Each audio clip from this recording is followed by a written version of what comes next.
টি-20 বিশ্বকাপ থেকে বাংলাদেশকে বাদ দিল আন্তর্জাতিক ক্রিকেট কাউন্সিল আইসিসি। টাইগাররা বাদ পড়ায় কপাল খুলে গেছে স্কটিশদের। বাংলাদেশের পরিবর্তে ভারত বিশ্বকাপে স্কটল্যান্ডকে অন্তর্ভুক্ত করার সিদ্ধান্ত নিয়েছে আইসিসি। ভারতের নিরাপত্তা পরিস্থিতি নিয়ে উদ্বেগ জানিয়ে বাংলাদেশ ক্রিকেট বোর্ড বিসিবি দল পাঠাতে অস্বীকৃতি জানানোর পর প্রায় 3 সপ্তাহ ধরে চলা আলোচনা শেষে এই সিদ্ধান্ত নেওয়া হয়, এমনটাই জানিয়েছে ক্রিকেট ওয়েবসাইট ESPN ক্রিক ইনফোর খবরে।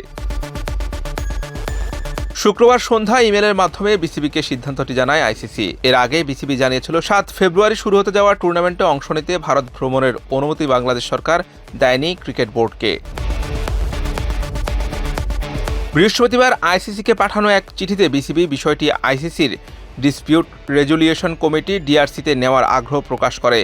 তবে কোন ভিত্তিতে বিসিবি এই কমিটির ধারস্থ হতে চায় বা এই বিষয়ে আইসিসির অবস্থান কি তা জানা যায়নি। ডিআরসি আইসিসি কর্তৃক গঠিত একটি স্বাধীন প্যানেল, যা সদস্য বোর্ড ও সংস্থাটির মধ্যকার বিভিন্ন ধরনের বিরোধ নিষ্পত্তিতে সহায়তা করে। তবে বিসিবি আদৌ ডিআরসিতে যেতে পারবে কিনা তা নিয়ে সংশয় রয়েছে, কারণ আইসিসি বোর্ড সংখ্যাগরিষ্ঠ ভোটে আগেই সিদ্ধান্ত নিয়েছে বাংলাদেশ ভারতে খেলতে না গেলে তাদের পরিবর্তে অন্য দল অন্তর্ভুক্ত করা হবে।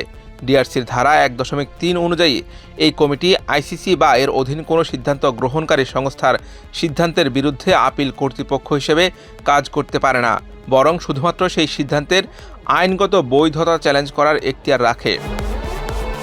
চূড়ান্ত সিদ্ধান্তের আগে বুধবার ভিডিও কনফারেন্সের মাধ্যমে আইসিসি বোর্ডের একটি জরুরি বৈঠক অনুষ্ঠিত হয়।